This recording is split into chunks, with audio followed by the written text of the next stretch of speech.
Bueno, el tema que vamos a desarrollar hoy se refiere a la vigencia de la psicopatología freudiana, particularmente en lo que se refiere a los conceptos de trauma y fantasía. Como ustedes recordarán, como lo trabajamos en nuestro primer encuentro teórico de este año, todos los módulos de nuestro programa culminan con un punto que se llama la vigencia de la psicopatología freudiana, donde presentamos un tema que tenga que ver con nuestra clínica, y la idea de trabajar siempre al cierre de cada módulo la cuestión de la vigencia es nuestro intento de transmitirles que estos textos, que son textos del siglo pasado o incluso del siglo XIX, y bueno, qué importancia tendría leer textos tan antiguos, ¿por qué no leemos cosas más actuales? ¿No? Suele ser la pregunta de los alumnos.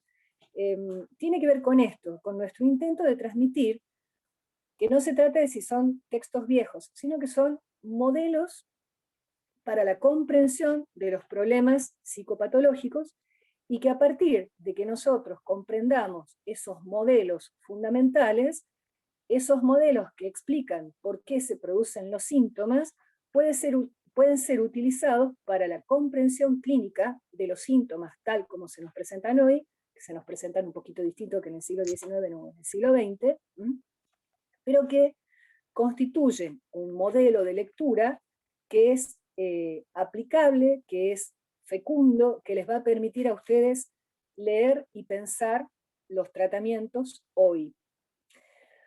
Hoy en particular, entonces, vamos a tratar la cuestión del abuso sexual infantil, y voy a tratar de transmitirles cómo lo que Freud nos enseña sobre la cuestión del trauma y la cuestión de las fantasías es un modelo teórico que tiene absoluta vigencia para trabajar con niños y con adultos que han sido objeto de abuso sexual.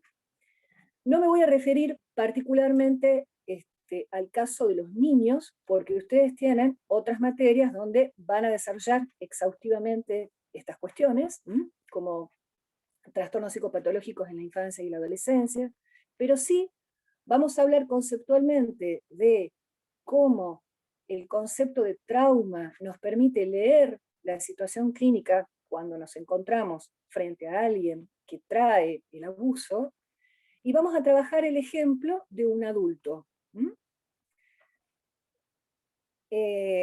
La teoría traumática, la psicopatología freudiana en general, es un tema complejo, porque no tiene que ver, como ustedes ya saben, con un orden de fenómenos que se nos presentan, observables, ¿no? Con un orden empírico, si el paciente dice tal cosa, haga tal otra, ¿no? Sino que son modelos comprensivos complejos. Entonces, vamos a hacer una aproximación a este tema. No se desesperen por comprenderlo todo de entrada, son cuestiones que ustedes van a ir resignificando también en la medida en que avancemos en el estudio de la materia. Entonces, vamos a presentar este tema, lo vamos a trabajar hoy, lo van a trabajar en sus prácticos, y seguramente lo van a seguir retrabajando a lo largo del año, y cuando hayan agotado el programa de psicopatología, lo van a poder resignificar. Digo esto para que no entren en desesperación. Cuando aborden el texto en el que nos basamos para desarrollar este tema, el texto en el que nos basamos es el libro Abuso sexual en las infancias y adolescencia, el horror más silenciado, escrito por una psicoanalista que se llama Gabriela Insúa, a quien, por cierto, nosotros traemos mucho a Tucumán. Si la quieren escuchar y la quieren leer, les recomendamos mucho. Y particularmente vamos a trabajar de ese libro el capítulo 2, Psicoanálisis y Abuso Sexual Infantil. Como el libro está agotado y no está disponible, este capítulo 2 va a estar escaneado y subido como bibliografía en el aula virtual, en la pestaña correspondiente. Quiero advertirles que es un texto en el que Gabriela va trabajando el modelo freudiano y el modelo lacaniano. Bueno, vamos a intentar trabajar el modelo freudiano y vamos a proveerles a ustedes una guía de trabajo sobre este texto porque se van a encontrar por ahí con conceptos lacanianos que todavía no manejan y que tienen cierta densidad. Pero lo que nos interesa es que puedan leer este texto a la luz de lo que ustedes ya vienen estudiando sobre el trauma y la fantasía en Freud. ¿De acuerdo? Bueno, entonces,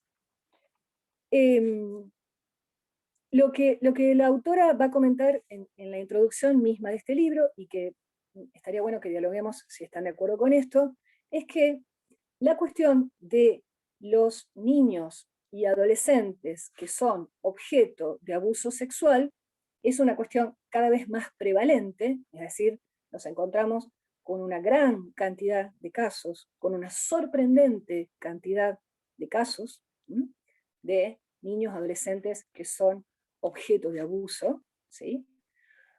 Y que esto tiene que ver probablemente con el aumento de casos, pero que tiene que ver sobre todo con la visibilización de estos casos, con modos nuevos de pensar este problema y con un corpus normativo y asistencial que en nuestro país en los últimos años ha avanzado y que entonces lo que antes nos pasaba desapercibido, ahora lo vemos claramente. Es decir, que la cuestión del abuso no se trata tanto de que antes no existía, sino de que ahora, de la mano de nuevas leyes y de nuevos dispositivos de salud, tiene más presencia, tiene más visibilidad y estamos más abocados a esta cuestión. ¿Están de acuerdo con esto? El abuso sexual contra niños y adolescentes es un tema que nos ocupa, que aparece como preocupación en los estudios de ustedes, en la problemática clínica que aparece en los hospitales, en lo que aparece en los medios de comunicación. ¿Qué registro tienen de esto?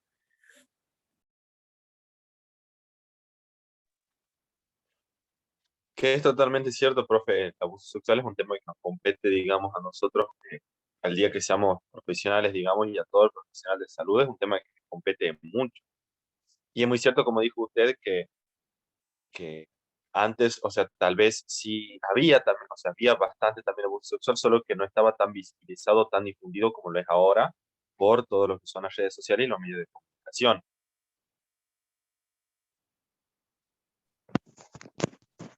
Y también por el tema de que es algo que ocurre muy, por lo general, dentro del círculo familiar, entonces como que era difícil que eso salga a la luz. Es también algo, no es que era, sino que es algo que ocurre dentro del círculo familiar, creo yo. Exacto. Y esto también de que haya nuevas leyes y que haya más escucha sobre estos temas, alienta también a que las víctimas de abuso sexual se animen y puedan encontrar contención para comentar sobre estas situaciones, tanto los niños en las escuelas, porque ahora en las escuelas nos está pasando de tener más niños que se animan a acercarse a sus docentes, a un gabinete para comentar esta situación, como también a la justicia o en los mismos CAPS que atienden. Hay como dispositivos generados para que, por ejemplo, tanto las mujeres o las personas con las cuales se sospecha que pueda haber sufrido un abuso puedan pasar solas y que estén resguardadas como para sentirse en un ámbito más contenido para poder comentar esta situación. Lo importante es que las familias también sepan y tomen conciencia y además de comunicarse con sus hijos en este caso, y de que sean escuchados por los mismos, digamos, por sus propios padres, que también se pueda hablar ahora más del abuso en los hogares. También tiene mucho que ver, profe, perdón, Sí, que tiene dale, mucho que ver Daniela. con esto de que antes el niño capaz que no era tan escuchado, o estaba tan, como esta idea de creerle al niño, y hoy por hoy sí, digamos, hoy por hoy es el bienestar del niño, es lo que se privilegia o por eso se lo escucha y se le cree. En cambio antes como que eso no estaba tenido en cuenta, sino más bien la voz del adulto, la que, la que se le otorgaba validad, entonces los niños no, estaban mintiendo, estaban diciendo cosas injuriosas respecto a los adultos, digamos. Bueno, Bien. Yo creo, profe, que Sí, también perfecto. debe prevenirse mediante la educación sexual integral de los niños. Hablarlo en casa y en las escuelas. Empezando por ahí. Bueno, no hacen más que darme pie para invitarlos a leer este texto, ¿no? Por ejemplo, una de las cuestiones que trabaja acá Gabriela Insúa es cómo ha ido cambiando socialmente el estatuto del niño de objeto de los padres a sujeto de derecho. Entonces, en la medida en que el niño es sujeto de derecho, su palabra tiene otro valor, tanto ante el dispositivo judicial como ante los dispositivos de salud, ¿no? Bueno, hay todo un capítulo dedicado a esto. Hay una íntima relación en nuestro país, en este momento, y con ciertas particularidades en nuestra provincia, una íntima relación entre el cambio del estatuto del niño, concebido ahora como sujeto de derecho y no como objeto, la educación sexual integral y la visibilización del abuso sexual infantil. Es un tema que tiene muchas aristas, que ustedes las irán abordando, espero, en diferentes materias. Bien.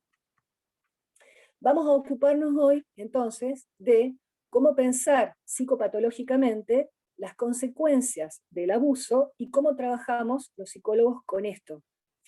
Y que esto es muy importante porque en el trabajo los psicólogos tenemos que tener por supuesto, una adhesión a la cuestión normativa.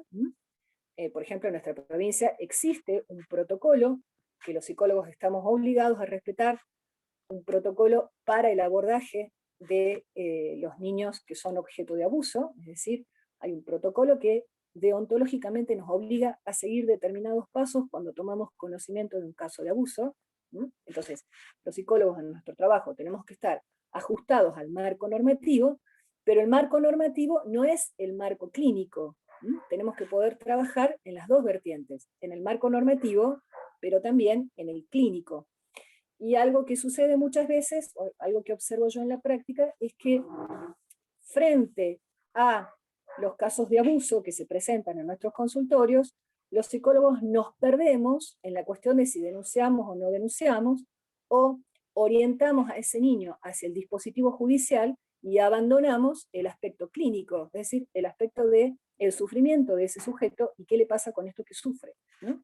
Entonces, la clase de hoy no es el ABC del abuso, es una pequeña puntuación para que ustedes puedan pensar cómo leemos clínicamente los efectos del abuso y cómo trabajamos con esto, ¿sí?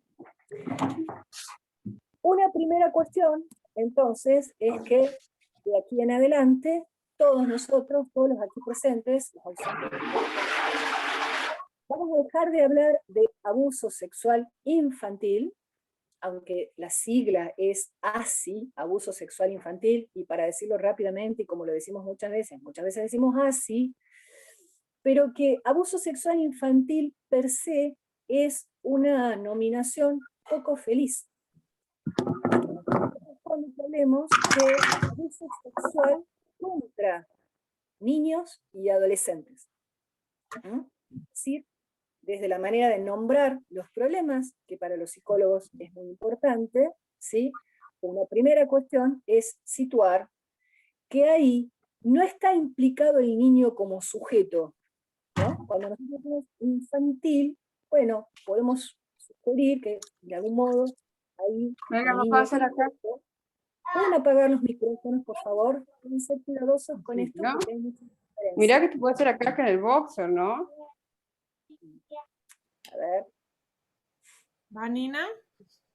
Claudia, vos que estás como administradora, ¿me podés ayudar a hacer ese trabajo muy desagradable de silenciar los micrófonos de los que tienen el micrófono abierto?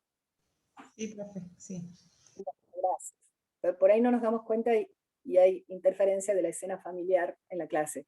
Bueno, entonces decía, una primera cuestión es que abuso sexual infantil daría a entender que en esa situación está implicado el sujeto infantil, y en cambio nos interesa destacar que en el abuso justamente el niño está reducido a un lugar de objeto. entonces nos parece más claro nominar esto como abuso sexual contra niños y adolescentes. También me parece importante destacar el lugar que tienen allí los adolescentes. La cuestión del abuso sexual no está exclusivamente dirigida hacia los niños, aunque esto por el momento sea lo más visible, sino que en el campo clínico nos vamos a encontrar muchas veces con adolescentes que son objeto de abuso, así como son objeto de otras formas de violencia. Primera cuestión, entonces, no es abuso sexual infantil, sino abuso sexual contra niños y adolescentes. Tania, el nombre del libro está en la bibliografía de nuestro programa, es Abuso sexual en las infancias y adolescencia, el horror más silenciado, de Gabriela Insúa. La segunda cuestión que quiero desarrollar es la siguiente.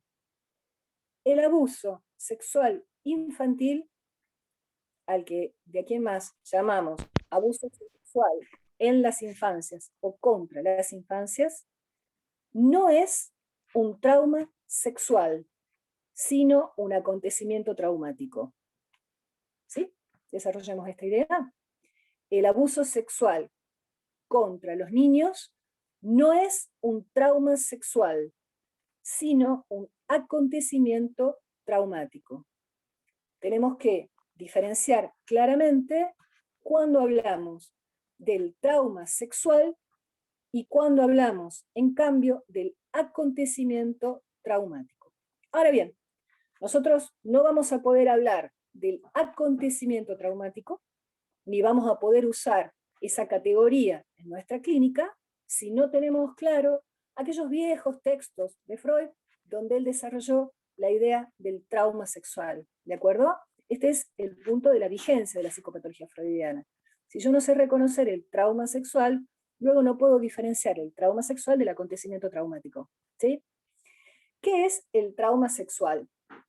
Bueno, lo reviso rápidamente, pero ustedes ya lo recontra saben, ¿verdad? A ver, ¿alguien me puede explicar qué es el trauma sexual? ¿Qué recuerdan? Profesora, ¿puede ser esto de la diferenciación entre lo accidental y lo estructural? A ver, desarrolla la idea.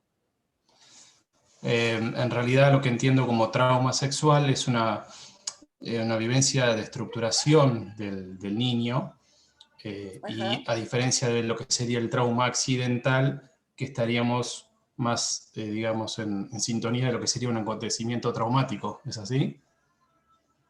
No, no. El trauma accidental no es equivalente al acontecimiento traumático. Lo que estás haciendo, que está muy bien, es una diferencia al interior de la teoría freudiana de cómo piensa Freud del trauma, ¿no? Efectivamente, primero Freud piensa que el trauma es un accidente que le sucede a algunos niños y otros no, y después Freud piensa que el trauma es estructural. Ahora, ¿podés desarrollar esa idea? ¿Qué es el trauma estructural? A ver.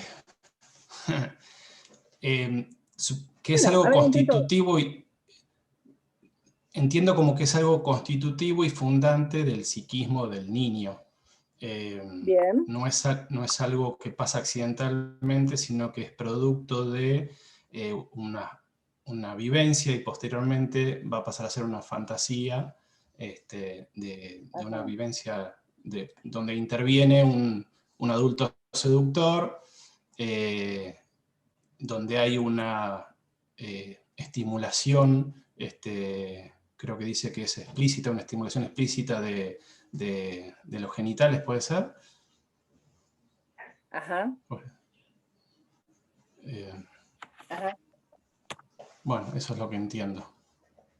Bien, ¿alguna otra idea? Profe, es una vivencia, bueno, estructural, como dice el compañero, en la que un adulto introduce al niño en el mundo de la sexualidad y, bueno, y de la cultura. Bueno, ¿Y que tiene que ver con la inscripción de la pulsión, puede ser, profe? ¿Tiene que ver con? La inscripción de la pulsión. Ajá, ajá. Bien, ¿por qué decimos que es estructural? ¿Estructural de qué? Del psiquismo. El psiquismo. Entonces, bien, Estructural para la estructural. constitución del psiquismo, bueno, ¿verdad, profe?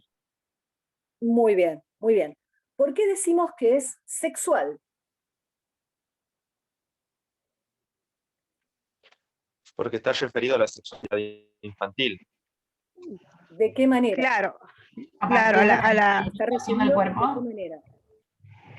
Perdón, Luisina, ¿puedes repetir?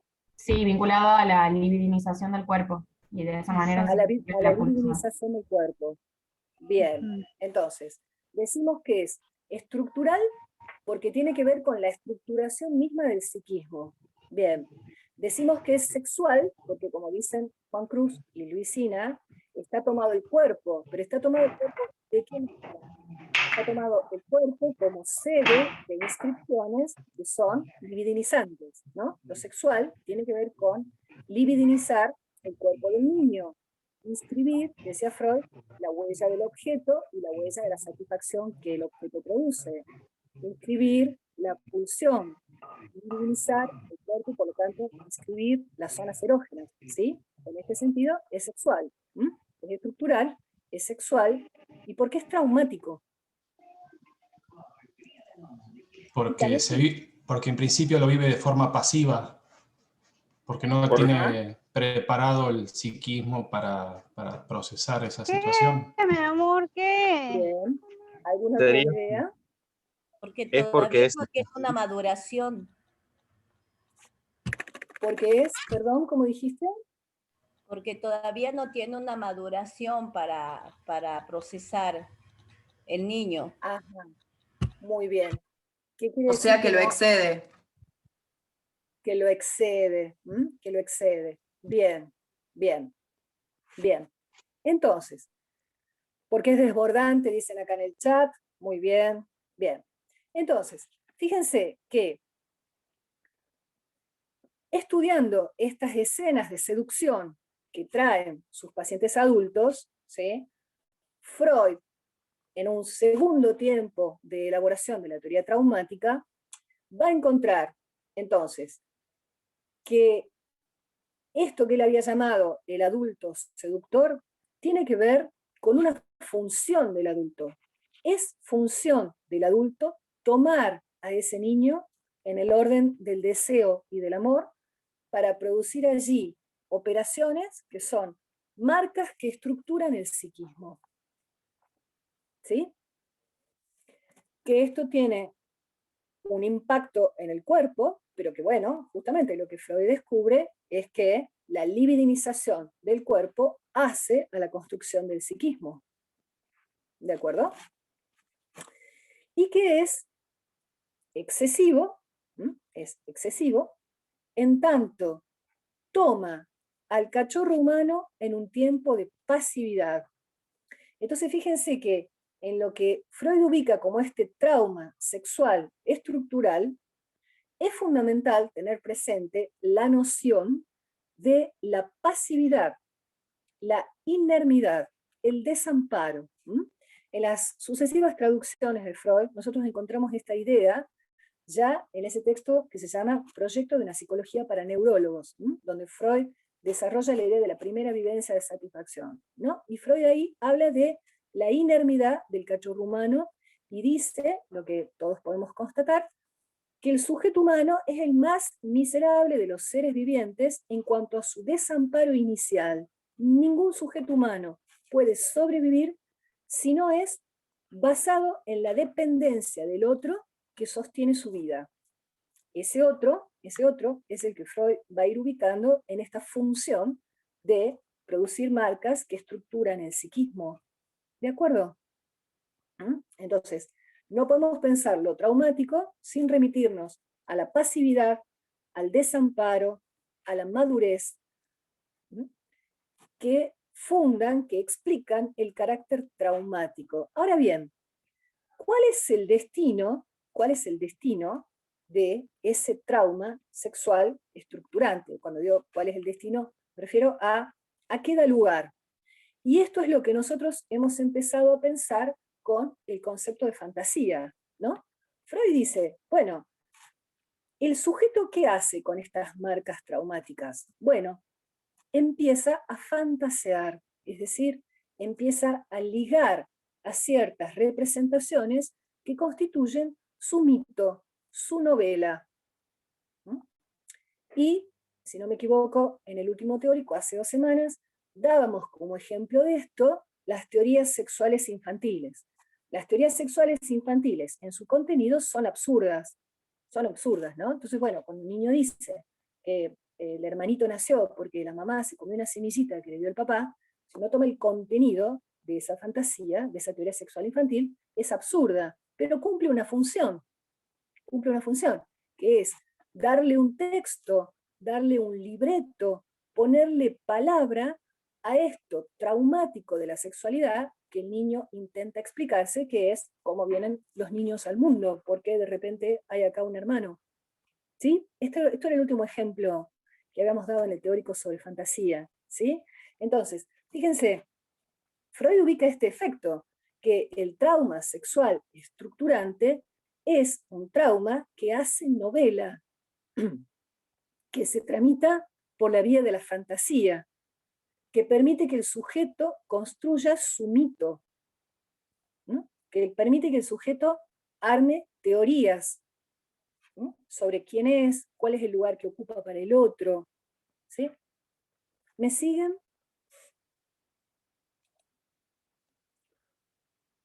Dice Jessica, marcas Sí, profe. perversas, en este caso en cuanto a la sexualidad. A ver, Jessica, es interesante, ¿por qué usted dice marcas perversas? ¿Dónde está lo perverso?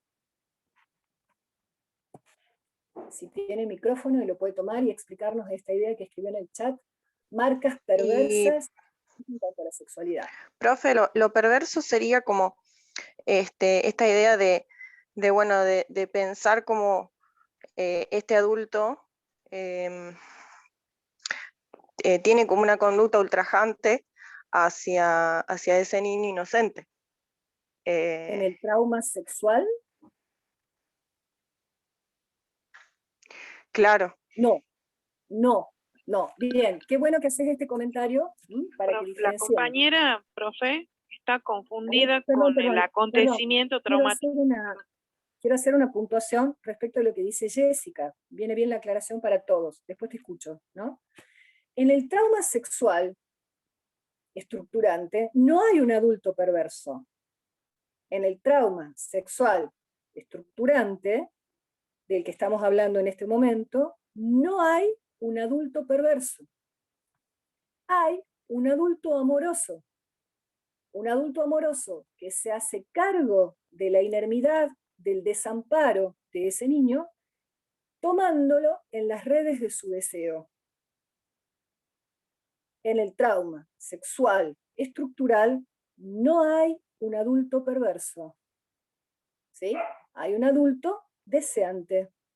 ¿Deseante de qué? De ese niño, de sostener la vida de ese niño desde su propio deseo, ¿no? Bueno, que este niño será lo que yo no he llegado a ser, que este niño, no sé, vendrá a completarme, a mantener unida esta familia. Las múltiples maneras en que ustedes pueden escuchar que los adultos dan cuenta de cómo libidinizan a sus hijos, y desde allí los sostienen en la vida, porque si no, ese cachorro inerme moriría. ¿Se entiende, Jessica, la puntuación? En el trauma sexual estructural no hay un adulto perverso, hay un adulto deseante. Esto es lo que Freud llama la función materna, la función paterna, el narcisismo de los padres. ¿Sí? Entonces, ahí creo que, te tengo una imagen pero no veo tu nombre, Laura, ¿vos querés hacer un agregado? ¿Querías aclarar algo, Laura? Profe, justamente esa parte es como que la compañera se había confundido en esa diferencia del trauma sexual y el acontecimiento traumático. Bien. Por un adulto seductor. Claro, bueno, entonces, ¿se entiende, Jessica? Pero está muy buena tu comentario, porque, bueno, son temas que tenemos que ir despejando. Sería un otro deseante, exacto. El otro del trauma sexual estructural es un otro deseante, no es un otro perverso. ¿Sí? Jessica, ¿se entiende? Sí, Bueno, sí, profe Bárbaro. bien, Gracias bien. por la aclaración. Bien, ¿qué pasa? Que también nosotros somos pícaros, digamos, lo estamos releyendo a Freud, y 200 años después o 150 años después, mientras que cuando ustedes leen el texto de Freud, Freud está construyendo estas cosas, ¿sí? Nosotros estamos trabajando con las conclusiones de Freud. Ahora, en el texto, si uno va leyendo el Freud de la carta 69, que dice, ya no creo en mi histérica, el Freud del proyecto de la psicología para neurólogos, el Freud de 1894, el Freud de 1896, el Freud de 1915, efectivamente lo que encontramos allí es un Freud que va construyendo estas diferencias, ¿no? Entonces, ahora sí, digamos, efectivamente, como decía Juan, en cierto punto nosotros podríamos pensar cierta solidaridad entre lo que ahora vamos a definir como el acontecimiento traumático y el trauma accidental, entendido como el hecho accidental de que un niño se encuentre con un abusador. Pero tenemos que diferenciar eso accidental del trauma estructural sexual. ¿Sí? Entonces, pregunta de examen, macheteando, ¿no? ¿Qué es el trauma sexual estructural? ¿Por qué es estructural? ¿Por qué es sexual? ¿Y por qué es traumático? ¿No? Si yo les preguntara, a ver, defina el trauma sexual estructural, ustedes me tienen que explicar por qué es traumático, por qué es estructural de qué y por qué es sexual. ¿De acuerdo? Bien. Entonces, uno podría pensar que si un niño no atraviesa por este trauma sexual estructural, está comprometida su constitución subjetiva, al menos su constitución como neurótico. ¿Sí? Bien.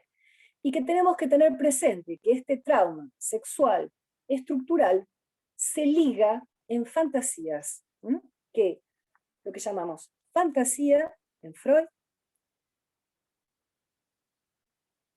se refiere a estas construcciones subjetivas a través de las cuales el sujeto intentará toda la vida ligar algo de eso traumático de la sexualidad. ¿Sí?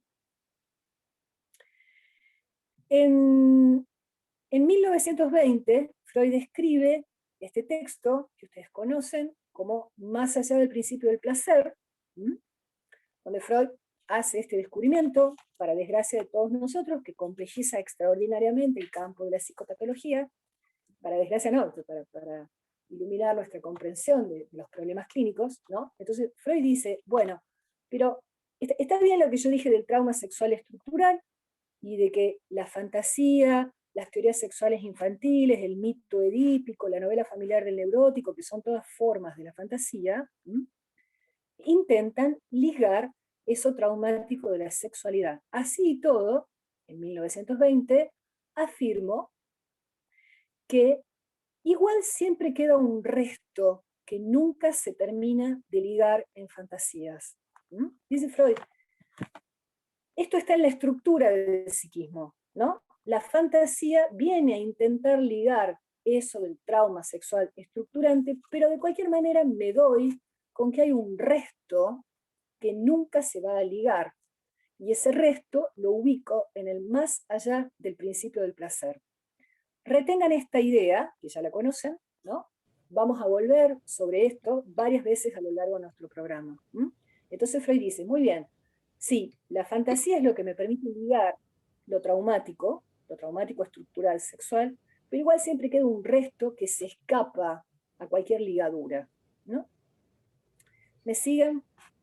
Esto ustedes lo han estudiado en nuestra correlativa psicoanálisis Freud, más allá del principio del placer. No todo se explica con el principio del placer. Ahora bien, entonces, el trauma sexual estructural es el que se liga a través de las fantasías, lo que vamos a llamar el mito edípico, la novela familiar del neurótico, las teorías sexuales infantiles, son diferentes formas de la fantasía.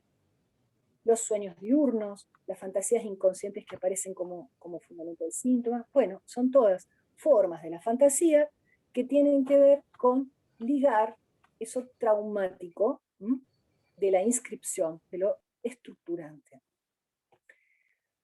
Como son fantasías que tienen que ver con ligar lo traumático,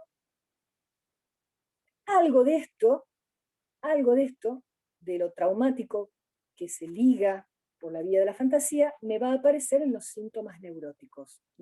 Esta cuestión, ustedes ya la han empezado a trabajar en sus prácticos, los que han alcanzado a trabajar el caso Catalina, allí ustedes han establecido una relación entre, por ejemplo, los vómitos histéricos y fantasías reprimidas.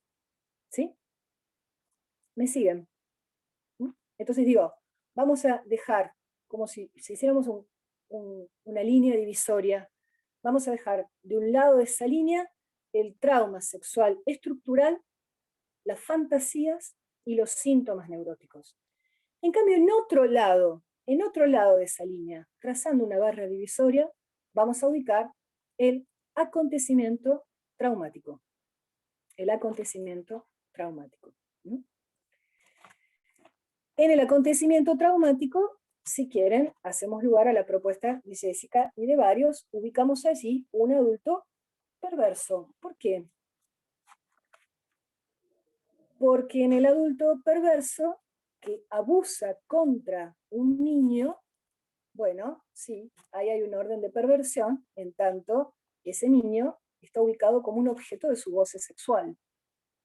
Luego podemos hablar un poco de cuál es el goce sexual del adulto perverso, del adulto abusador o del violador, ¿no? También pongamos ese sexual entre comillas, pero digo, la escena del abuso, si para alguien es sexual, es para el adulto, no lo es para el niño, ¿no? Si hay alguien que está gozando sexualmente de una manera perversa, es el adulto, no es el niño, ¿sí? Entonces, en el acontecimiento traumático, cuando se trata del abuso contra niños, bien, podemos ubicar ahí algo accidental, en el sentido de que le ocurre a unos y a otros no, y podemos ubicar a ese adulto en un orden de perversión en relación al acto contra ese niño.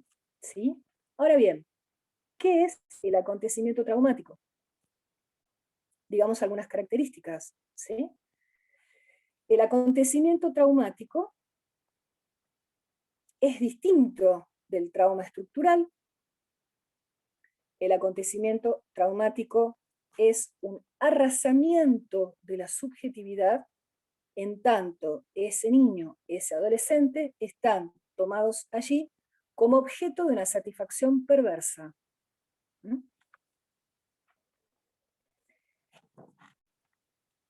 El acontecimiento traumático es disruptivo, es sorpresivo. El acontecimiento traumático no se liga en fantasías. No se liga en fantasías. ¿Sí? Fíjense que Gabriela Insúa en este texto va a enfatizar cómo las personas que han sido objeto de abuso, lo que traen a su tratamiento no son síntomas neuróticos, sino otro tipo de construcciones. Es decir, no son síntomas neuróticos entendidos como el retorno de lo reprimido, sino otro tipo de construcciones. ¿Cuáles? Dice Gabriela, lo dice Freud también, ¿no?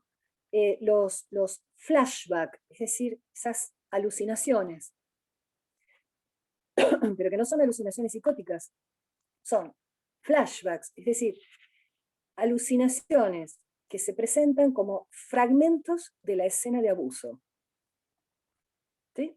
Nosotros vamos a encontrar, por ejemplo, adultos que vienen a tratamiento porque les pasa no sé qué, porque están teniendo problemas matrimoniales, o porque fracasan en el trabajo, o porque están muy atormentados, y vamos a empezar a escuchar que muchas veces aparecen flashbacks, es decir, pequeñas alucinaciones, que son fragmentos de la escena abusiva que muchas veces el sujeto no recuerda como tales. Lo trae así, como bueno, esto se me aparece, esto me interfiere, pero no sé muy bien qué es. ¿Sí? también traen muchas veces el orden de las actuaciones, los actings, es decir, no síntomas en el sentido de una representación obsesiva en la que no puedo dejar de pensar, sino actuaciones, ¿no? Se lanzan locamente a manejar a 100 kilómetros por hora. Roban, y no saben por qué, porque no les hace falta guita, pero roban, actuaciones, ¿sí? Y también bajo la modalidad de las compulsiones. Compulsión a drogarse, compulsión a cortarse, compulsión a comer. Entonces, fíjense, la autora, ya Freud y Lacan también, nos llaman la atención sobre estas modalidades de presentación en la clínica, que no son síntomas neuróticos, no responden a la lógica de la represión y el retorno de lo reprimido, sino que son otra cosa. Son pseudoalucinaciones, son fragmentos que se me imponen, casi que los veo, por eso son pseudoalucinaciones, ¿no? Compulsiones y actuaciones. Entonces, tenemos que ir estableciendo una cierta relación entre el acontecimiento traumático y el modo en que se presenta el sufrimiento de quienes han sido objeto de ese arrasamiento de la subjetividad que constituye el abuso sexual por parte de un otro. ¿Sí? ¿Me siguen? Sí, profe. Sí, profe. Te escucho. Bien. El arrasamiento de la subjetividad de quienes han sido objeto de abuso sexual también muchas veces se presenta bajo la forma de una angustia inexplicable e imposible de transmitir.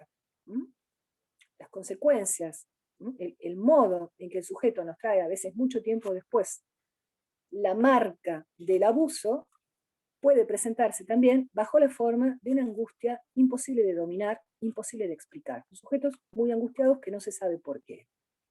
¿Sí?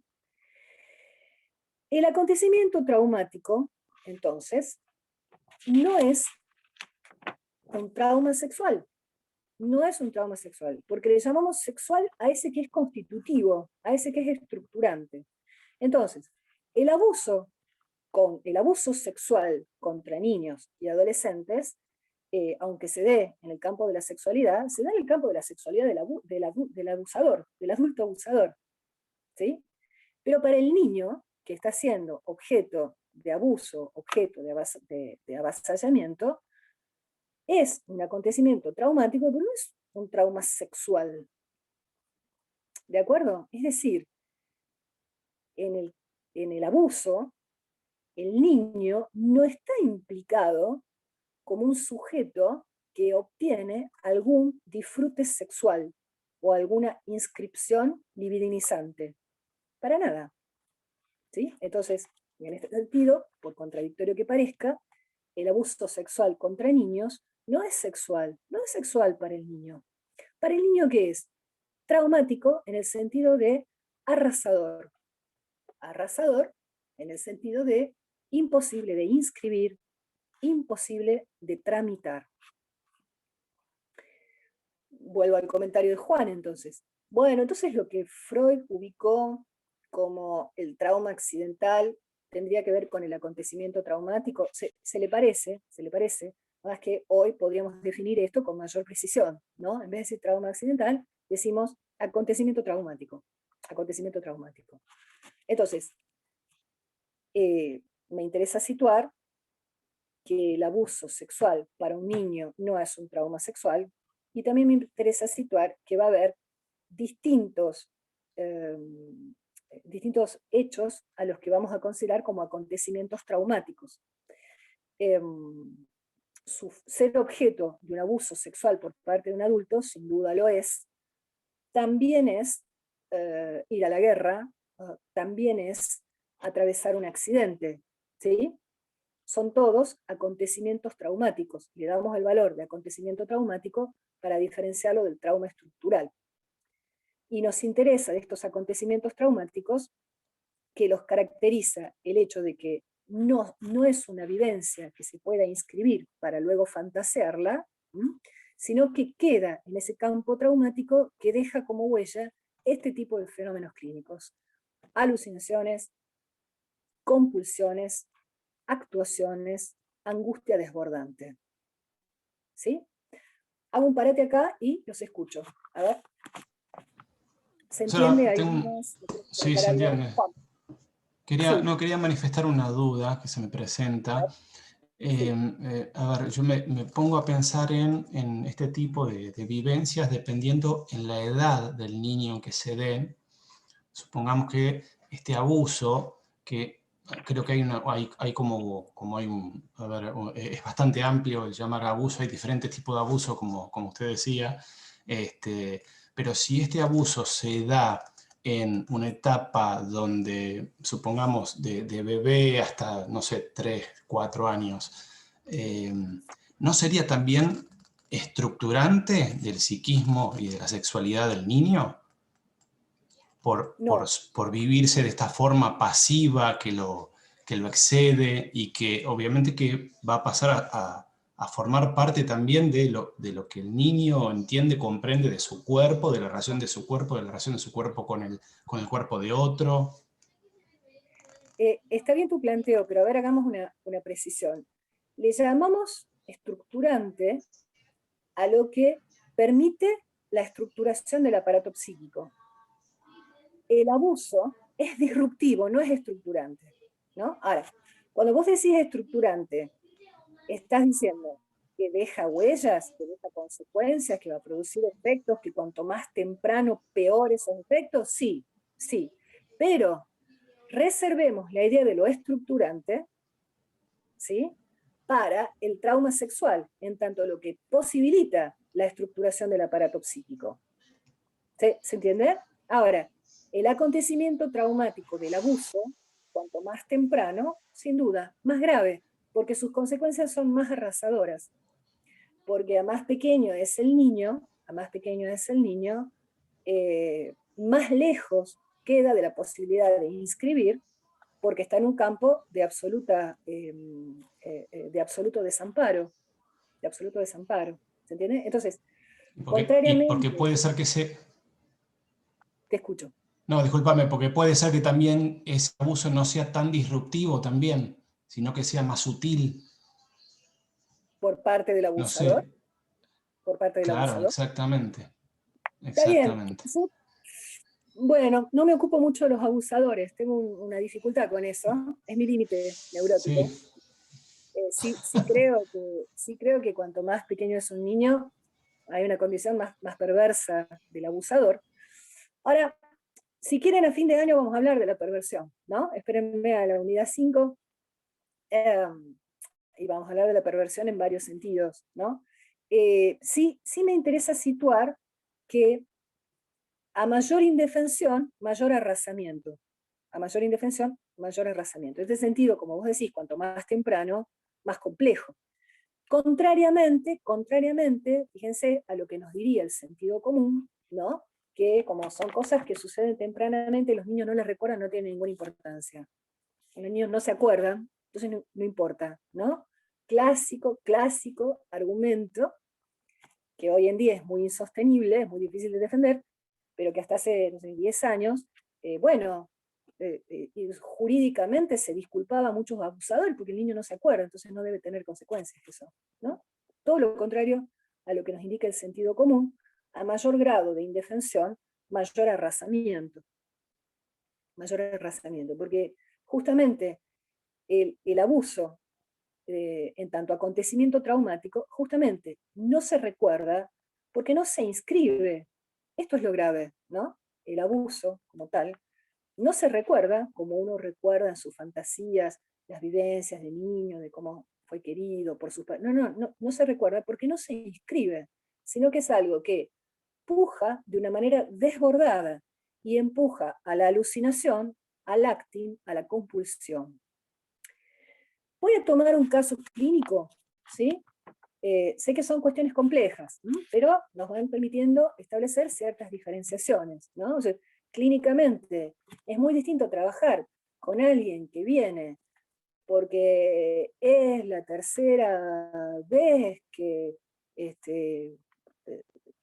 impulsivamente tiene que volver a su casa porque se le ocurre que dejó la hornalla prendida, o es distinto trabajar de alguien que viene porque tiene un síntoma en el amor y siempre se mete con tipos que le son infieles, campo de síntoma neurótico, que trabajar con alguien que va caminando por la calle y se asusta porque tiene un flashback de una escena que no sabe qué es. O que vive en un estado de angustia desbordante permanente y ya no sabe qué hacer con eso, y hace 6 años que toma psicofármacos, pero ya entonces ahora está adicto a los psicofármacos, pero porque si no consume psicofármacos se angustia de inexplicable. ¿Se entiende? Son campos clínicos distintos, ¿sí?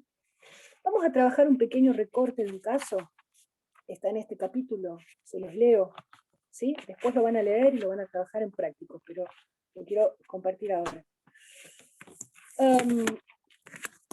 Gabriela Insúa trabaja entonces en este texto, está, para que ustedes lo ubiquen después fácilmente, está en la página 36. Dice, el segundo caso, una mujer de 35 años consulta por la angustia que le suscitó una situación con su hijito pequeño de 4 años, donde se encontró pensando que le iba a hacer una caricia abusiva al niño. Página 36. Les leo. Una mujer de 35 años consulta por la angustia que le suscitó una situación con su hijito pequeño de 4 años, donde ella, la mamá, se encontró pensando que le iba a hacer una caricia abusiva. Angustiada y horrorizada, solicita un turno. ¿Sí? Entonces, deténganse en esto, ¿no? Es una mamá que ante esa fantasía se horroriza y se angustia. Lejos está de ser una potencial abusadora. ¿Sí? ¿No? Sino que ante esa fantasía se horroriza, se angustia y llama a un analista. En la primera entrevista, dice Insúa, relata este hecho. Su enunciación me hace decir, casi como un susurro, sin ningún tono de sanción: no se le hace eso a los niños. Fíjense la intervención. La mamá relata, horrorizada, que ha tenido esta idea de dañar a su niño por la vía de una caricia abusiva. La analista le dice, no se le hace eso a los niños.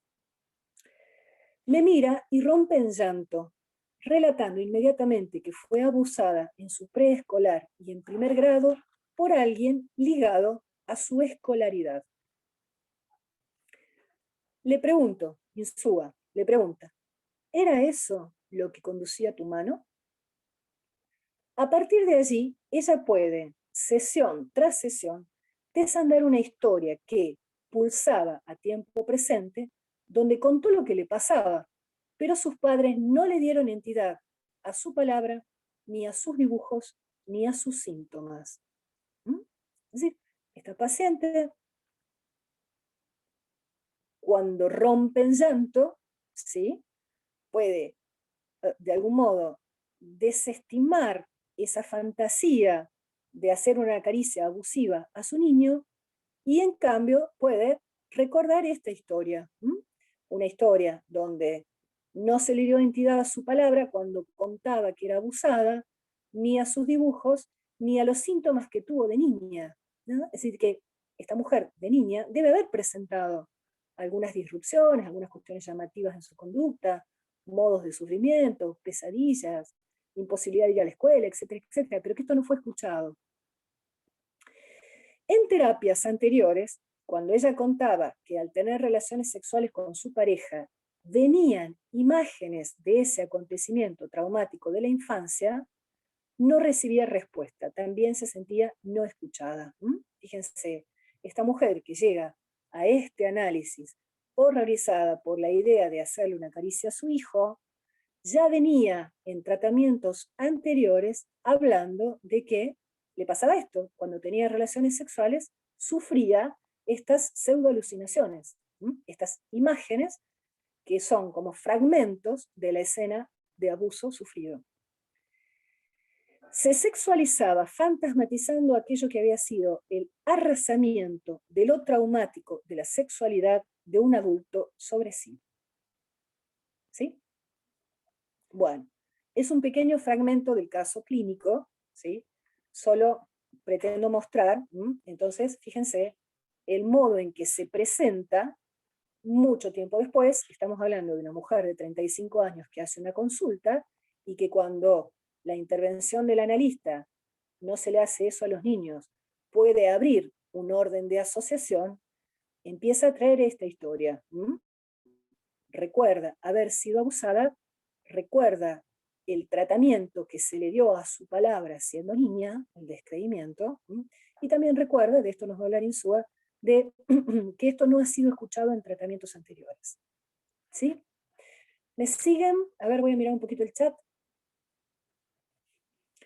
Entonces el deseo se bloquea. Laura, no sé de qué hablamos. A ver si podés aclarar a qué te estabas refiriendo. Laura, Laura Jiménez, pusiste en el chat, entonces el deseo se bloquea. A ver.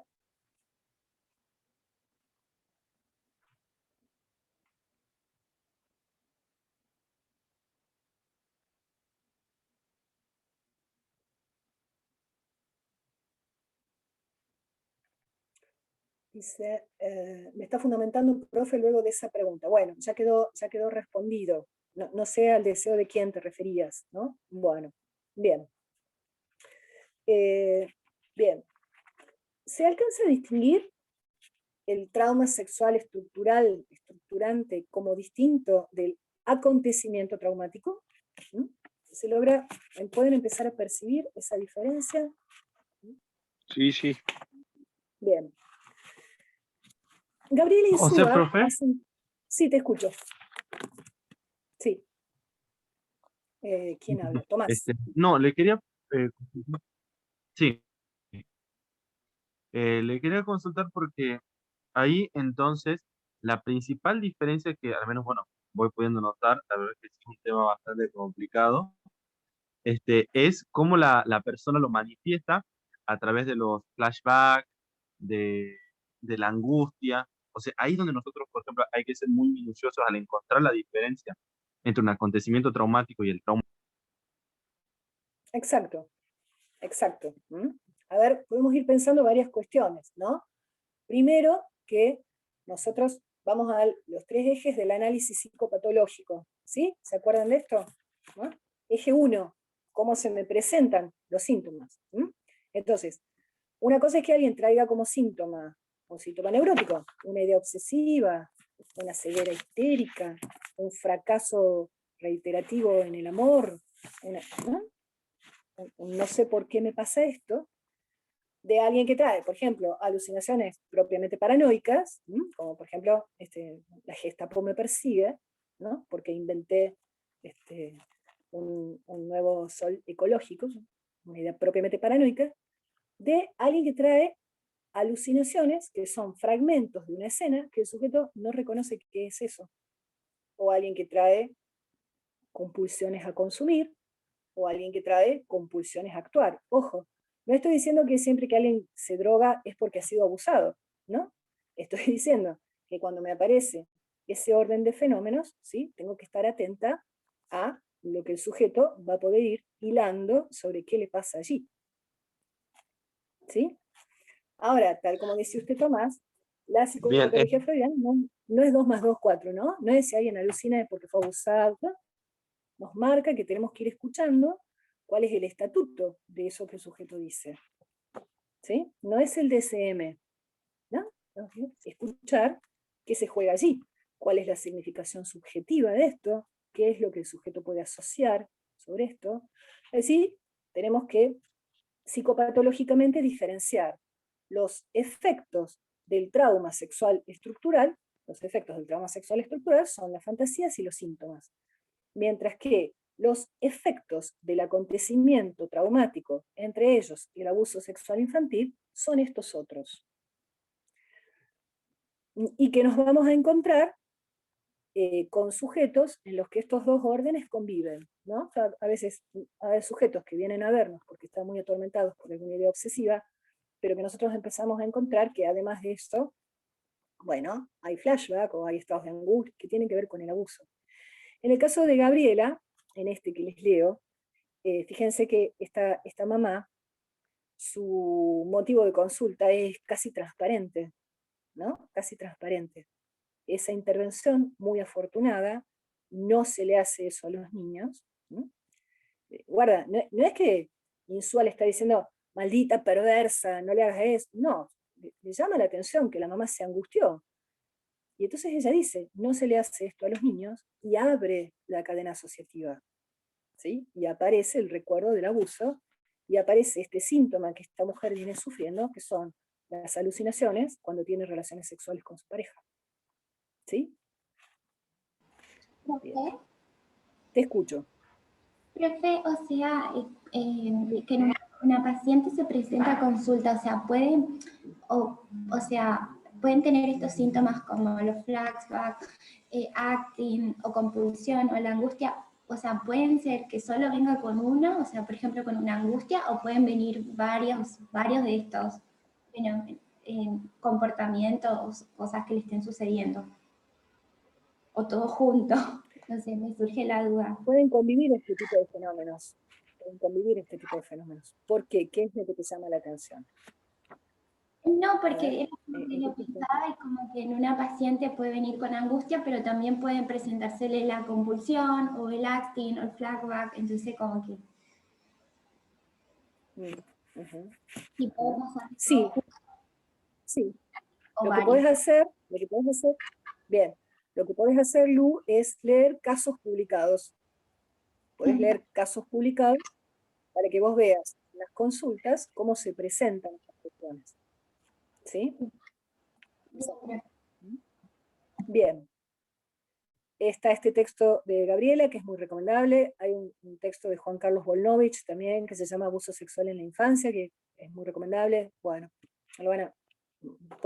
quienes estén interesados en el tema, ¿sí? Pueden trabajar casos, pueden empezar a leer casos, ¿sí? De cómo llegan a consulta estos adultos y traen el relato de acontecimientos traumáticos a los que no se les dio ese valor cuando fueron niños. Hay un comentario de Insúa que lo comparto, y que entonces Insúa dice, bueno, el psicoanálisis se ha equivocado mucho con esto y se sigue equivocando. Es decir, hoy algunos psicoanalistas cometen los mismos errores que cometió Freud en 1896. ¿En qué sentido? ¿En qué sentido? No diferencian el trauma sexual estructural de el espantoso accidente traumático de haber sido objeto de abuso sexual siendo niño. ¿Mm?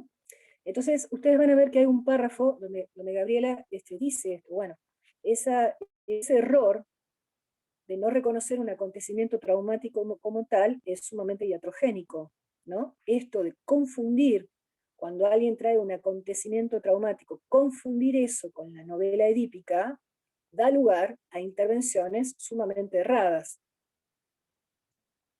¿Sí?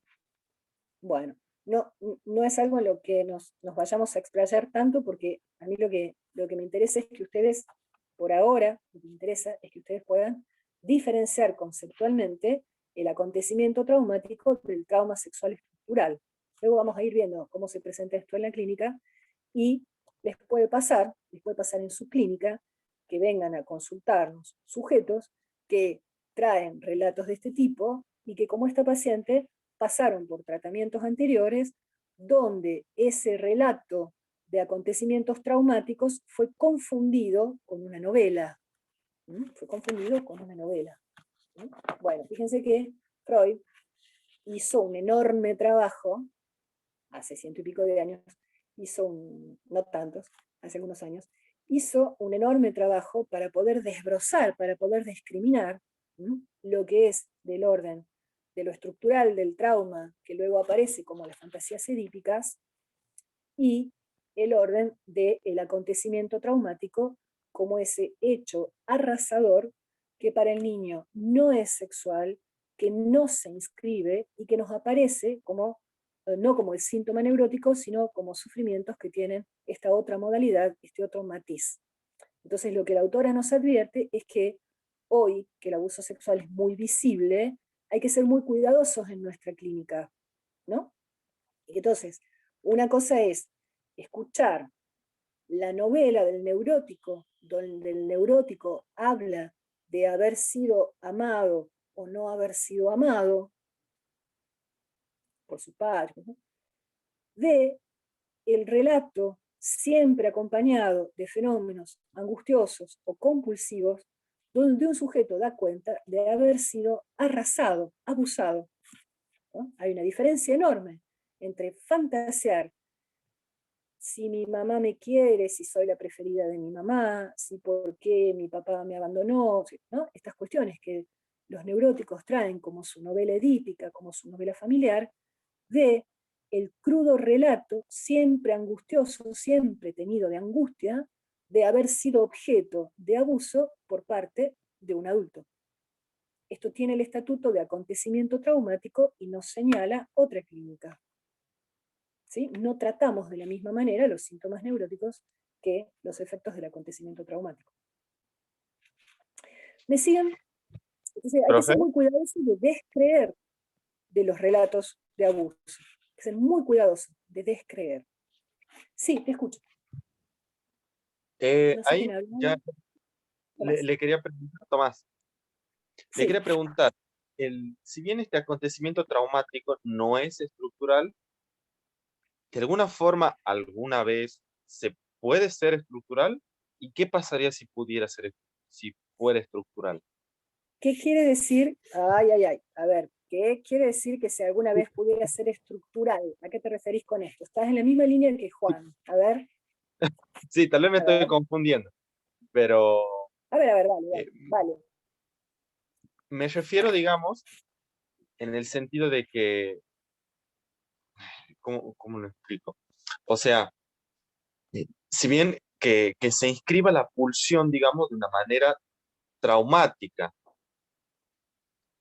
O sea, si bien ya es lo traumático, digamos, es estructural, cuando se divide el cuerpo,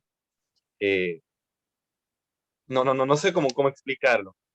¿Cómo podría ser vamos a estructural? hacer Yo por eso... Profe. Bueno, a ver, Tomás, tenés que leer los textos, ¿sí?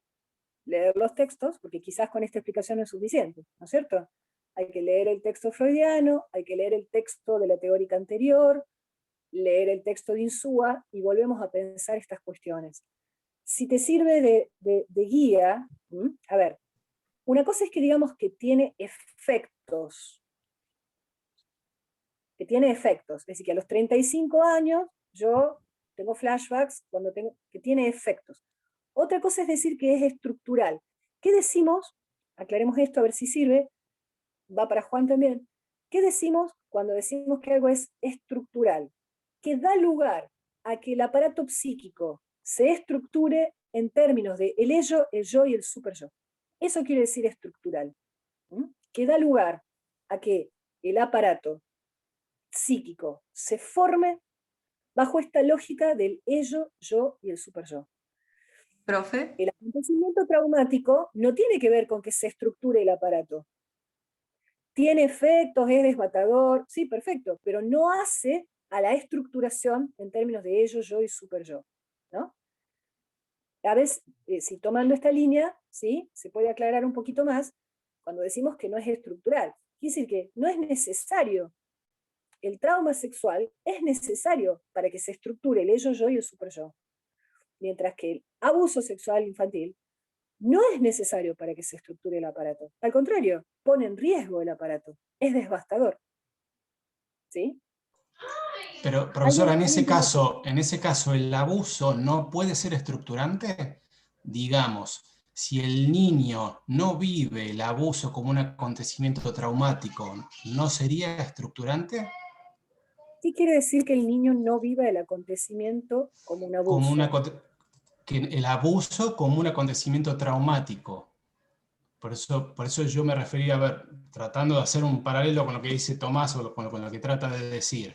Si el acontecimiento, o sea, si hubo un abuso, lo que pasa que es como difícil de manifestar esto en palabras, si hubo un abuso por parte de un adulto, ¿sí? En una edad temprana del niño,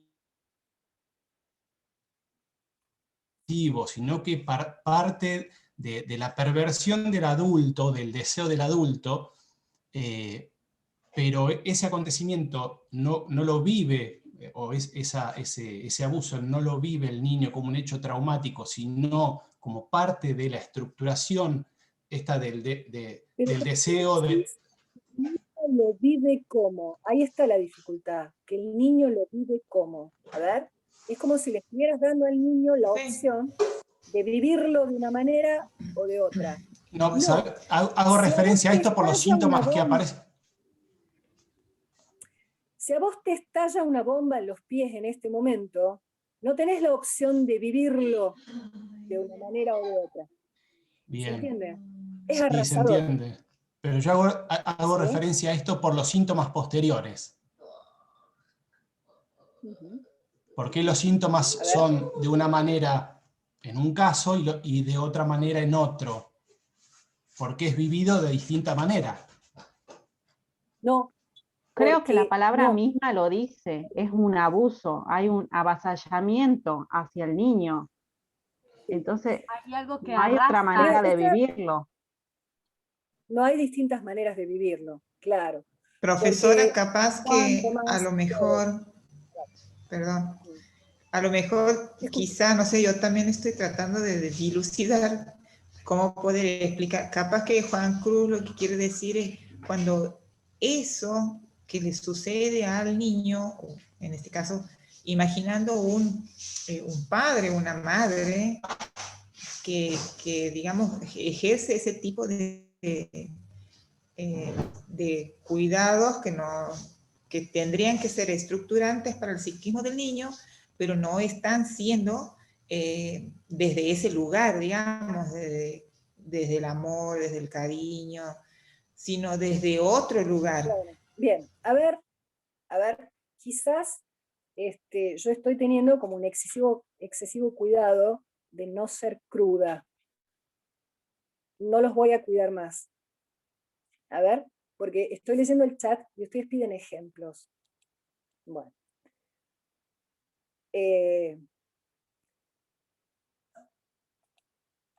Piensen en un abuso. Piensen en alguno de los múltiples abusos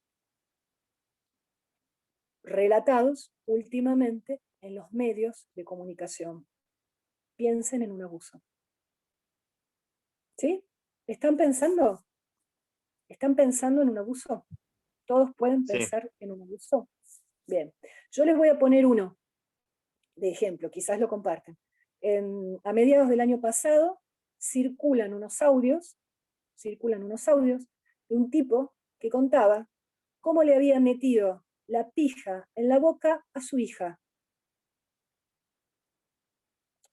Y lo mandaba en un audio a un amigo y contaba cómo le había metido la pija en la boca a su hija. ¿Estamos de acuerdo? Un papá a su hija. Eso es abuso. Ahora pensemos en una mamá que amamanta a su hijo. Y que cuando lo amamanta, le dice que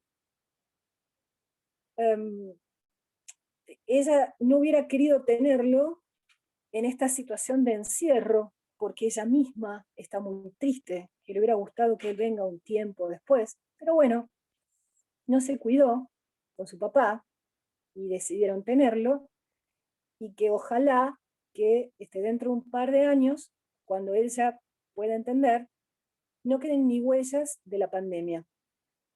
¿No? Entonces, ¿viste? La mina le da la teta y le dice esto: ay, mi vida, cuánto lamento que hayas nacido en este momento donde tu papá y yo estamos tan mal, pero para cuando vos entiendas, vamos a estar re bien.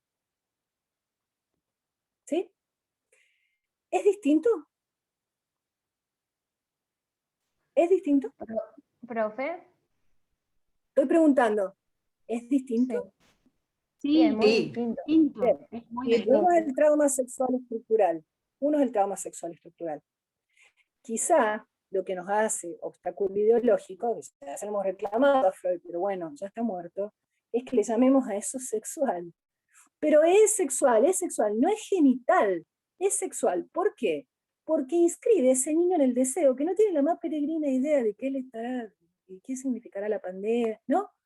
Pero esa escena da cuenta de cómo el niño está tomado deseantemente por la madre, desde esa mamá, subjetivamente atravesada por la pandemia y que hubiera querido para él un mundo mejor, pero bueno, le tocó este mundo. Eso es del orden del deseo. Eso es tomar al niño en las redes del deseo. Freud le llama eso sexual. ¿Sí? Ahora vamos al relato del abuso. ¿Eso es sexual para esa niña? No, No. eso no es sexual, eso es un absoluto No. arrasamiento de su subjetividad. Eso no es Violento, estructurante. es Es violento. violento. Sí. Ella no Profe, está gozando sexualmente, está siendo arrasada por ese hombre. ¿Sí? ¿Se entiende? Entonces, fíjense, a ver si por ahí anda la diferencia, ¿sí?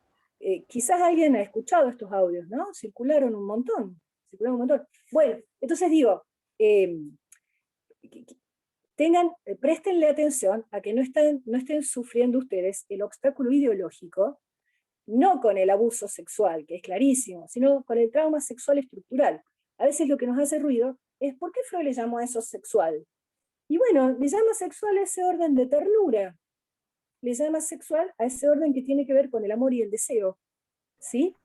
Ahí Profe. cuando en el chat piden ejemplos, ya los escucho, ¿no? Ya los escucho, pero quiero volverse a lo que veníamos desarrollando.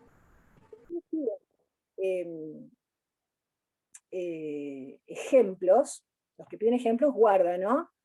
El trauma sexual estructural es un modelo teórico, no es un hecho que acontece, ¿no? Es un modelo teórico. Nosotros podemos ejemplificar ese modelo teórico con el ejemplo que les acabo de dar de una mamá que está triste porque le tocó ahora, pero bueno, quiere ese niño, ¿viste? Y quiere para ese niño un mundo mejor, que un mundo sin pandemia, ¿no? Podemos decir, está loca, no va a haber un mundo sin pandemia. Pero bueno, es su deseo en relación a ese niño, ¿se entiende? Eso es el trauma sexual estructural. ¿Eso tiene que ver con la estructuración del psiquismo? Sí, porque lo que Freud nos enseña, Juan y Tomás y todos, lo que Freud nos enseña es que esa mamá, al mismo tiempo que está calmando el hambre, está inscribiendo huellas. ¿Huellas de qué? De la satisfacción que le produce a ese niño ser amado tiernamente por su madre. Que eso deja una huella. Y que eso además libidiniza el cuerpo, es decir, aparece la boca como una zona privilegiada en su relación con el otro. Eso es estructural. Lo otro es arrasador de la estructura. El abuso no tiene que ver con que se inscriba la huella del objeto y la pulsión. Ahora, ¿eso arrasador deja consecuencias? Sí, pero diferenciemos entre ser estructurante y ser arrasador, porque justamente el abuso pone en jaque el psiquismo, no lo estructura, lo pone en jaque, lo desborda, lo desestructura. ¿Sí? ¿Se entiende Profe, ahí un poco la diferencia? y hay un El poco en el... abuso dice peligro de estructuración. Sí, te escucho, Andrea. Sí, perdón. No, que en el teórico anterior Dale. usted daba un ejemplo que por ahí clarifica esta cuestión cuando hablábamos de los niños hospitalizados que recibían, por ejemplo, desde los primeros días de su vida, alimentación y cuidados básicos, pero que les faltaba esto otro que hacía tan importante esta estructuración del psiquismo para poder inscribirse justamente en lo libidinal. Este deseo de una madre, estos cuidados donde se le va hablando, donde se le va diciendo donde se cosas. lo acaricia, se lo levanta, se lo Claro. cuida. Claro, eso es del orden del amor y del deseo. Coincido con el comentario del chat, que quizás lo que hace obstáculo es que le decimos deseo y confundimos el deseo con lo genital. No. El deseo que está en juego de esa madre es el deseo de que viva el niño, ¿no? Está libidinizado el niño, claro, pero libidinizado no quiere decir tomado como objeto de goce genital. En el abuso sí. Ahora, me interesa ubicar que la niña abusada no goza sexualmente. El que violenta. goza es el adulto perverso, pero la niña es tomada como mero objeto nada más. Como objeto, como objeto Claro, de una satisfacción perversa. Aparte, fíjense qué interesante para estudiarlo, ¿no? Por mucho que nos horrorice, es muy duro. Fíjense que el tipo además goza de contarlo en audios, ¿no? Ahí hay otro goce del abusador. Bueno, de eso nos vamos a ocupar un poco más adelante, del adulto perverso. Ojalá lleguemos, ¿sí? ¿Se entiende? Dice Álvaro, no puede haber goce sexual en los niños. No, ahí no se trata de un goce sexual, se trata de ser arrasado violentamente por el otro. Este es el error que Insúa le atribuye al psicoanálisis. Confundir en esos relatos, ubicar que allí lo que hay es un goce sexual del niño, para nada, o del adolescente, para nada, está tomado como objeto. No hay mayor diferencia entre abusarlo sexualmente y reventarlo a golpes. Hay un arrasamiento violento de la subjetividad del otro, ¿sí? Entonces eso no es estructurante, es desestructurante. Ahora, decimos, cuanto más temprano, más feroz el abuso, peores sus consecuencias en el psiquismo, sí, pero eso no quiere decir que es estructurante, ¿sí? La dificultad está en precisar a qué llamamos estructurante. Estructurante es lo que permite que el aparato se constituya en términos de ello, yo y super yo, ¿sí? Un poquito más claro, bueno, igual hay que ir a los textos, ¿no? Yo les avisé que era difícil. ¿No? Yo les avisé que era difícil. Te avisa, no traiciona. Bueno, dice Luciana, me queda clara la diferencia entre acontecimiento sexual y trauma sexual. Luciana, acontecimiento traumático. ¿Sí? La diferencia entre acontecimiento traumático y trauma sexual. Pero tengo una duda, este relato que trae la madre a consulta del deseo de acariciar a su hijo, ¿sería una forma de acting? ¿A qué le llamas acting? Bien la pregunta, pero a ver, ¿a qué le llamas acting? Vamos a leer psicopatológicamente eso. A ver, yo lo voy a volver a leer mientras Luciana prende su micrófono y me dice a qué le llama acting. Les leo el fragmento. Dice, una mujer de 35 años consulta por la angustia que le suscitó una situación con su hijito pequeño de 4 años, donde se encontró pensando que le iba a hacer una caricia abusiva al niño. Ustedes dirían, Luciano o cualquiera, dirían que allí hay un acting, ¿cuál?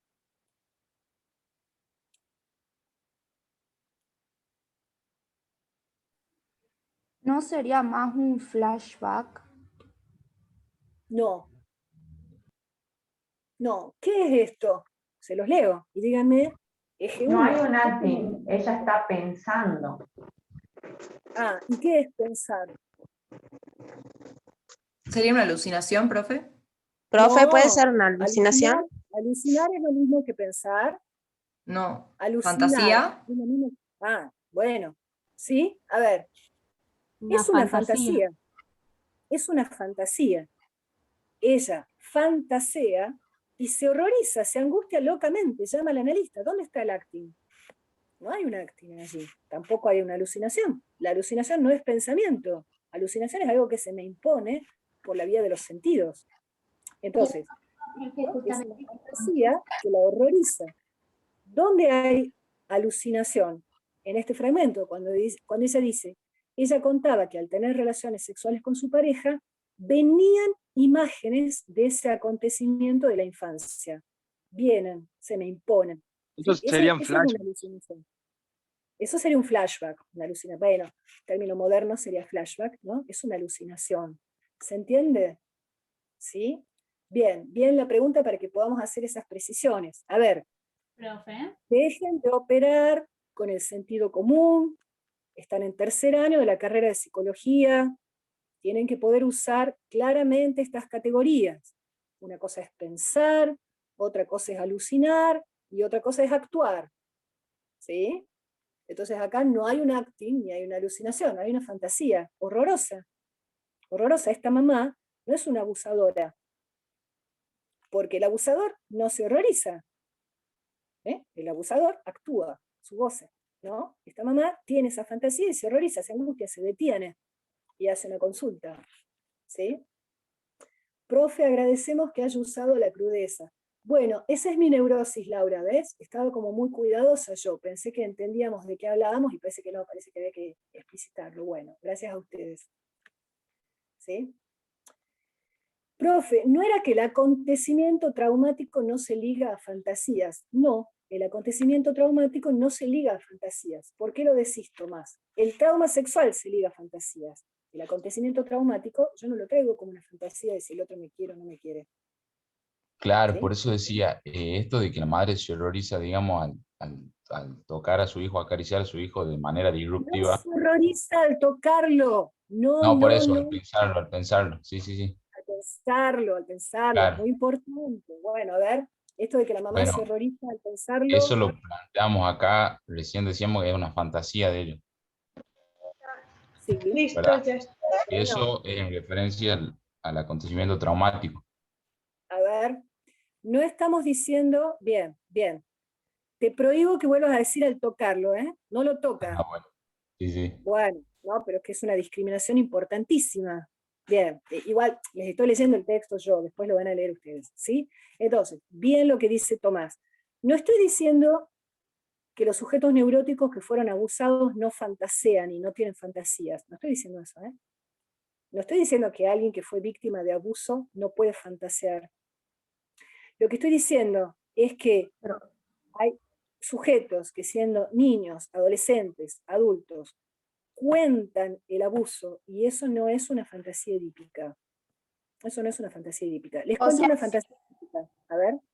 Profe, Claro. sí tienen su trauma sexual estructurante y de eso sí pueden ligar fantasías, pero si al mismo tiempo han sufrido un trauma,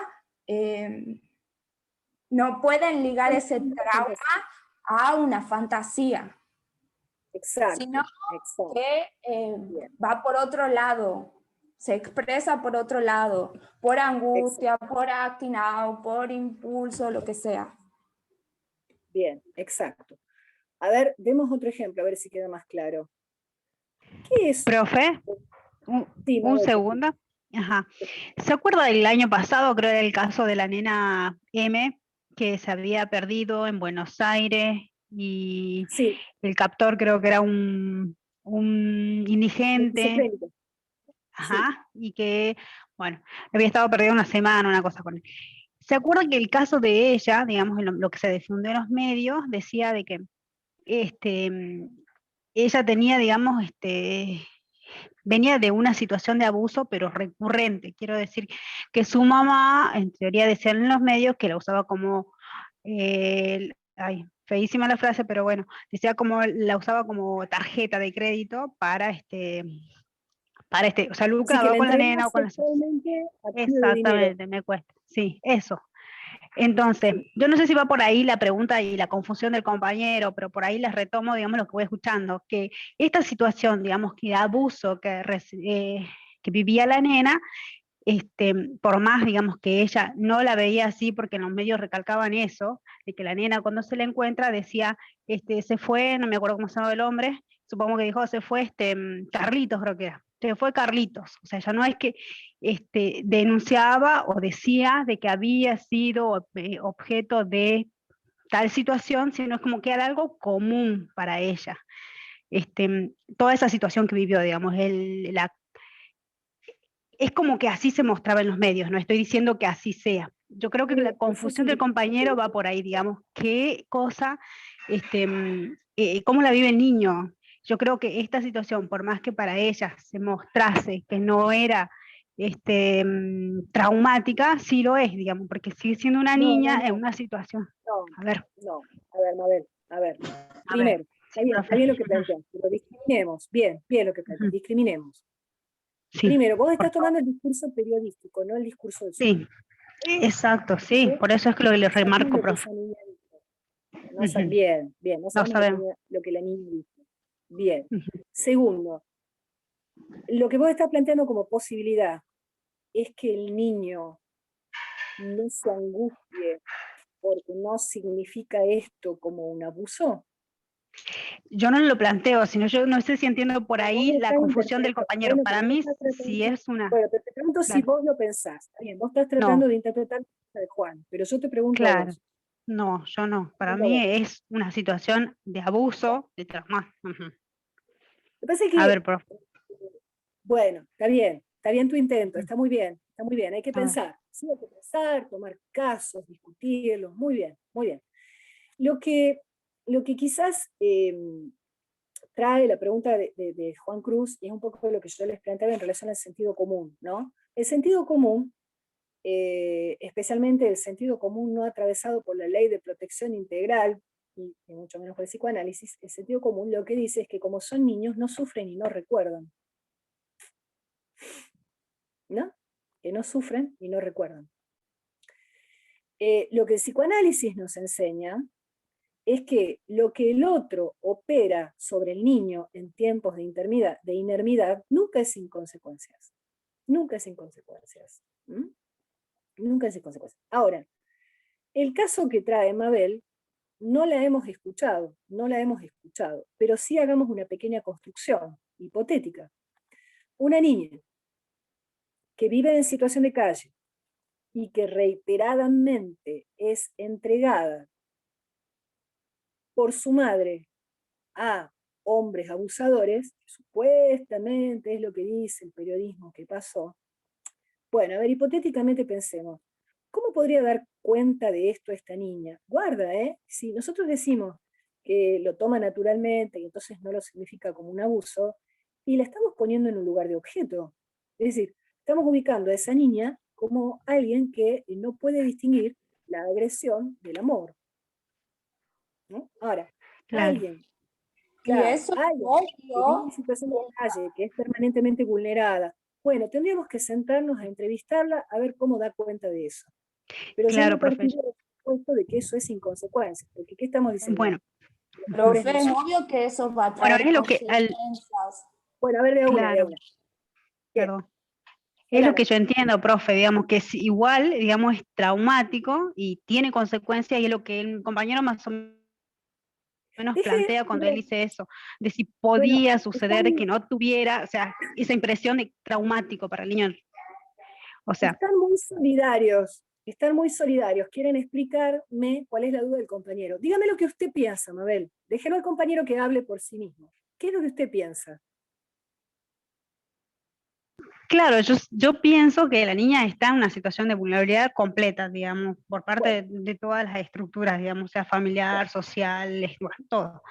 Y que sí, o sea, no se puede decir, digamos, que una situación como esa no traiga consecuencias y no sea traumático. Para mí lo es. Bueno. Solana, ¿qué era lo que querías decir? Nada, que yo lo mismo que la compañera, yo considero que sí habrá consecuencias. Bueno. Siempre hay consecuencias de algo así. Bueno. Pequeñas lecciones psicopatológicas, pequeñas. Primero, hay que distinguir muy bien, y ustedes ya han cursado psicopatología 1, yo no les voy a enseñar esto, ustedes ya lo tienen que saber, y si no lo saben, pónganse a estudiar. Hay que distinguir muy bien un delirio, de una alucinación, de una fantasía, ¿sí? Yo no les voy a enseñar a hacer eso, ustedes ya lo tienen que saber. Bueno, entonces de las muchas preguntas que han hecho, hay cosas muy interesantes para que las sigamos pensando, hay otra cosa que les señalo. Semiológicamente ustedes ya tienen que saber.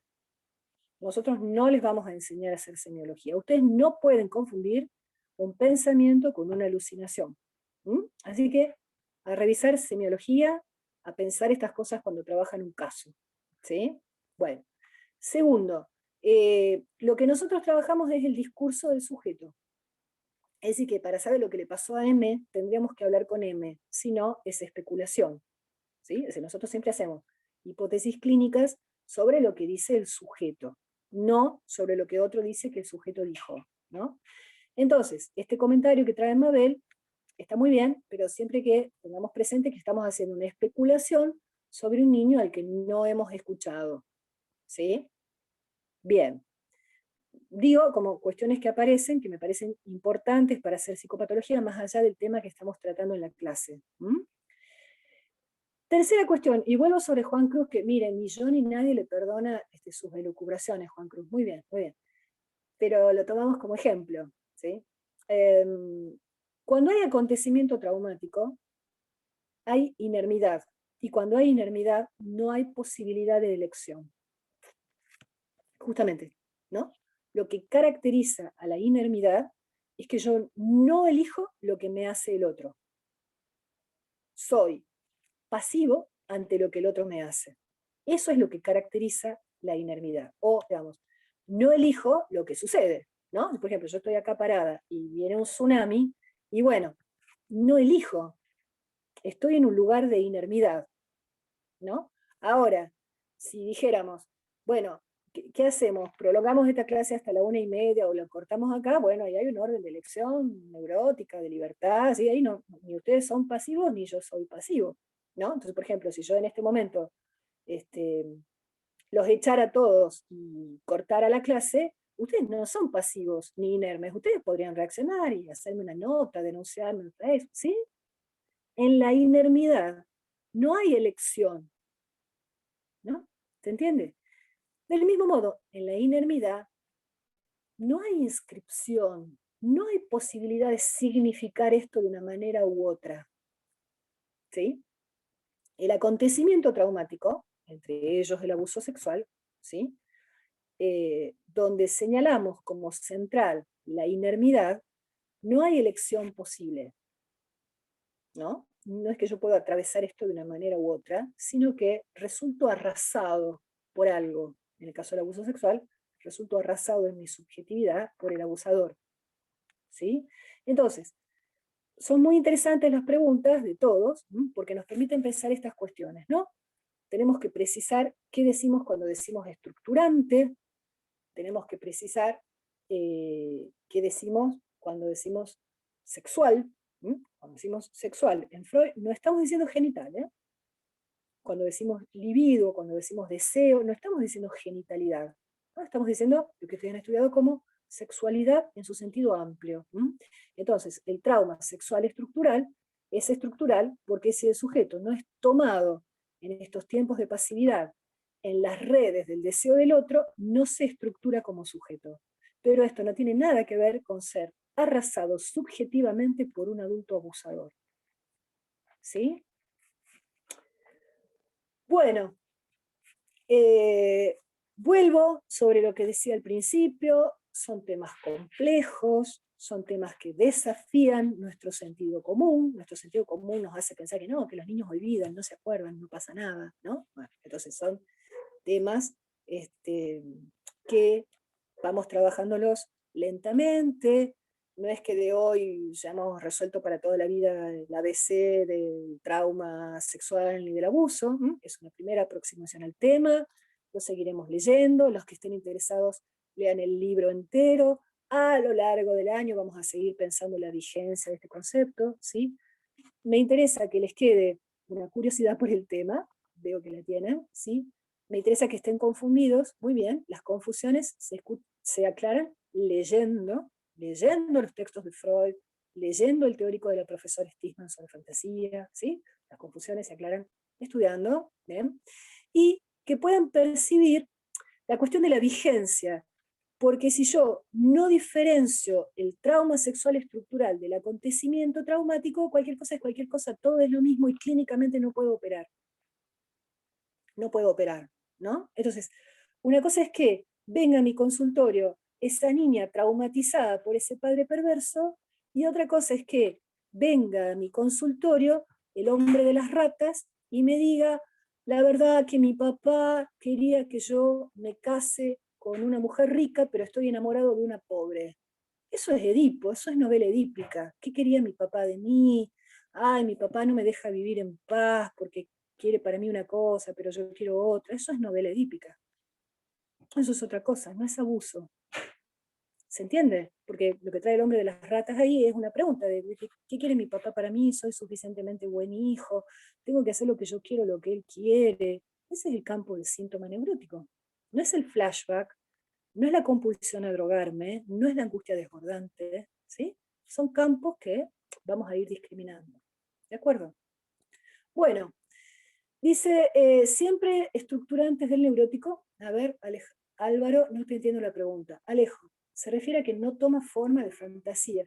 Alejo, claro, cuando el sujeto puede relatar la escena del abuso, eso no tiene el mismo valor que la fantasía edípica, ¿sí? Aparece crudamente como un abuso, que si estamos mal posicionados, lo entendemos mal como una fantasía edípica, ¿no?